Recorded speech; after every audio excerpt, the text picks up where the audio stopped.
बड़ी शख्सियतें आंदोलन में शामिल हो रही हैं। और अभी इस वक्त जो मेरे साथ में मौजूद है वो वैसे तो मैं नहीं समझता कि किसी परिचय के मोहताज हैं, लेकिन फिर भी बता देता हूं कि सुप्रीम कोर्ट के वरिष्ठ वकील भानु प्रताप फिलहाल मेरे साथ में हैं। भानु जी, मैं ये जानना चाहता हूँ कि छोटी छोटी बातों का सुप्रीम कोर्ट सविता संज्ञान ले लेता है। लाल किले पर इतनी बड़ी घटना हो गई, पुलिस ने किसानों पर बागपत में लाठी डंडे पर बरसा दिए, सुप्रीम कोर्ट इस मामले पर क्यों नहीं संज्ञान ले रहा? मैं मानता हूँ ये हम सबके सामने एक बड़ा गंभीर सवाल है और जितनी भी लीगल फ्रेटर्निटी है और जितने भी जजेस हैं, चाहे सुप्रीम कोर्ट के हों चाहे हाई कोर्ट के हों, मैं तो मानता हूँ कि इस पे केवल हाई कोर्ट को संज्ञान लेना चाहिए। क्यों? क्योंकि ये घटना दिल्ली की परिधि में हुई है, तो दिल्ली के हाई कोर्ट का जुरिडिक्शन है, उसे लेना चाहिए। पर ना वो ले रहे हैं ना सुप्रीम कोर्ट ले रहे हैं। ये वाकई में देश के सामने बड़ी गंभीर परिस्थिति है कि सुप्रीम कोर्ट, जिसको इतना विजिलेंट होना चाहिए कि जब लोगों के संवैधानिक और मूल अधिकारों का हनन हो रहा है और लगातार उनके साथ उनके खिलाफ षड्यंत्र हो रहा है और दिखाई दे रहा है सब कुछ। कल की घटना अगर आप देखें तो सबके सामने है कि जब पुलिस फोर्स वहां सिंगू बॉर्डर पर, टिकरी बॉर्डर पर इतनी उन्होंने सुरक्षा कर रखी है और वहां से वो पैदल भी किसी को नहीं जाने दे रहे, ऐसे में 300-400 लोग कैसे वहां पहुंच गए? एक संगठन विशेष जैसे हिंदू सेना या कौन सी सेना कहा जा रहा है, उसके लोग पहुंच गए और पुलिस के सामने जो आरएएफ खड़ी है उसके सामने, सीआईएसएफ के सामने वो पत्थरबाजी कर रहे हैं, वो टेंटों को तोड़ रहे हैं और पूरी दुनिया को दिख रहा है। तो क्या ये अदालतों को नहीं दिख रहा? निश्चित रूप से दिख रहा है। पर क्यों मौन है? क्या बात है? क्या मजबूरी है?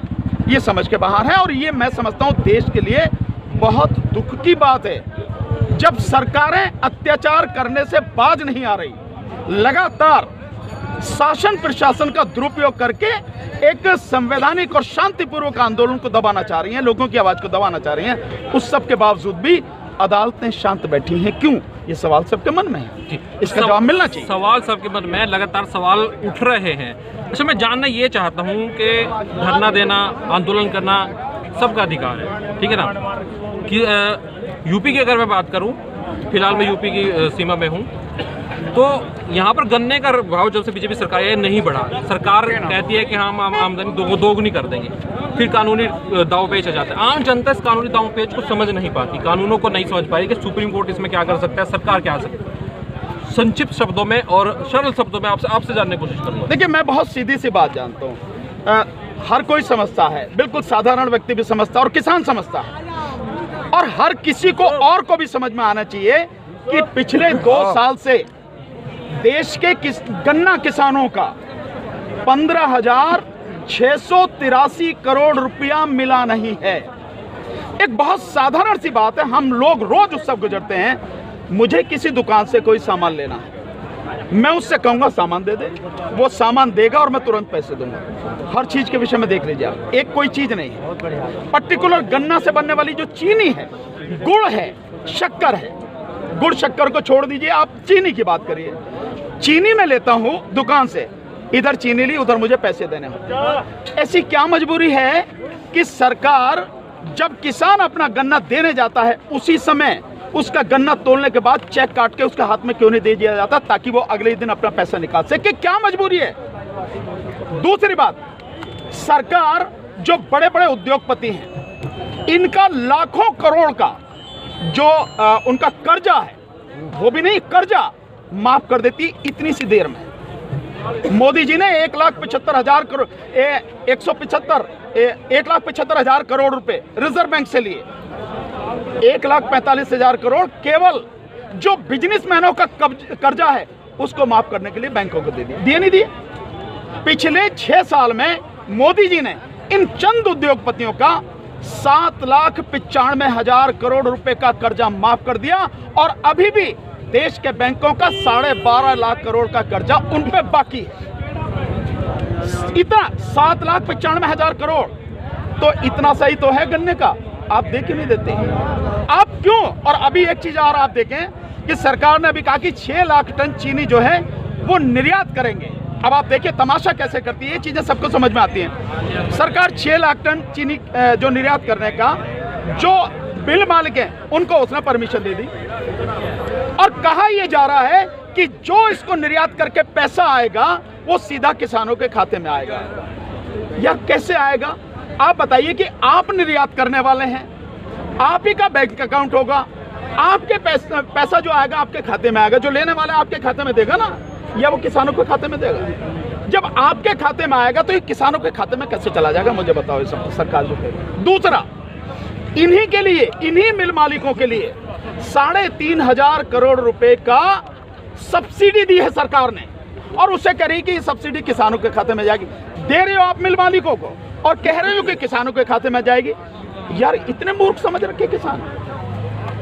ये जो सारी की सारी चीजें हैं, हर आदमी इनको समझ रहा है, विरोध नहीं कर पा रहा था, लेकिन इन कानूनों के बाद में जो विरोध शुरू हुआ, और विशेष रूप से ये परसों रात के जो घटनाक्रम घटा है उसके बाद जो लोगों की समझ में आई है, और आज यहाँ लोगों का जन सैलाब कल से ही आना शुरू हो गया, रात से ही, परसों रात से, उसके बाद अब सब लोग समझ रहे हैं और अपनी आवाज जो उठा रहे हैं। बात ये है, बहुत सीधी सी बात है, यहाँ नीति के तो बात ही आप छोड़ दिए, यहाँ नियत की बात है। प्रधानमंत्री अपने लिए 10-10 हजार करोड़ रुपए के, यानी 20,000 करोड़ के 2 जहाज ला सकते हैं। इनसे पहले भी प्रधानमंत्री हुए, क्या वो जहाजों में नहीं घूमते? एयरफोर्स के सबसे बढ़िया जहाज होते हैं, उसमें खूब घूमते प्रधानमंत्री। 20,000 करोड़ के जहाज अपने लिए ला रहे हो, और आप 15,683 करोड़ रुपए किसानों को नहीं दे सकते। क्या माना जाए?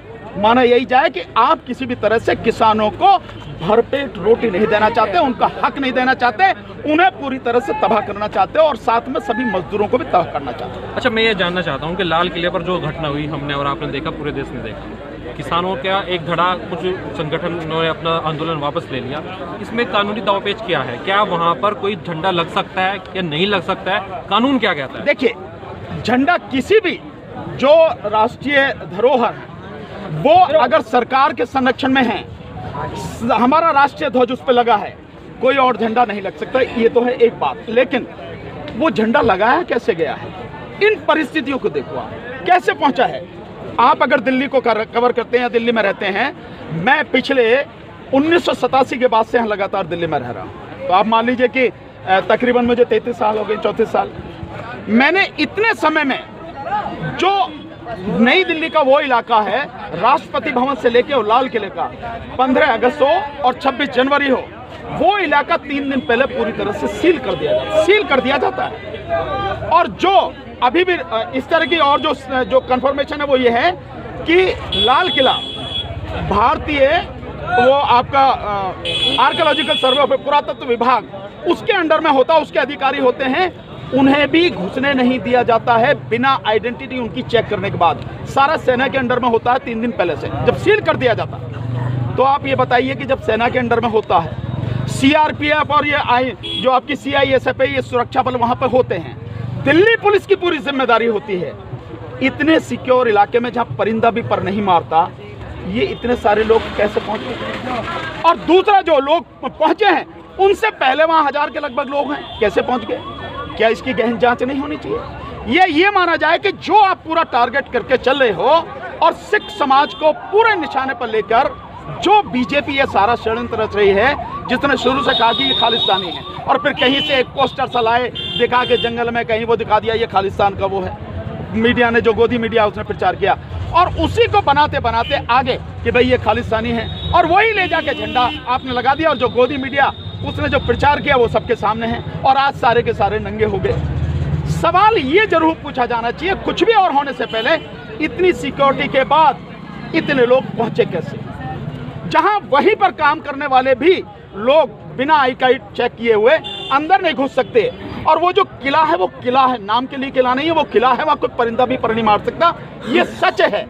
और आपने न्यूज में देखा, पुलिस वाले बैठे हुए आराम से कुर्सी पर बैठे थे। क्यों बैठे थे भाई? कहाँ? वो बारात में आए थे, रिश्तेदारी में आए थे, वहां मौज मस्ती के रहे थे। इसका मतलब यह है कि गृह मंत्री और गृह मंत्रालय पूरे इस षड्यंत्र में शामिल था कि किसी भी तरह से आंदोलन टूट नहीं रहा था। तो इसको हिंदू और सिख बनाओ, और हिंदू और सिख कैसे बन सकता है? जब आप खालिस्तान का नारा दो, खालिस्तान का वो सब करोगे। तो इनको पूरा टारगेट करके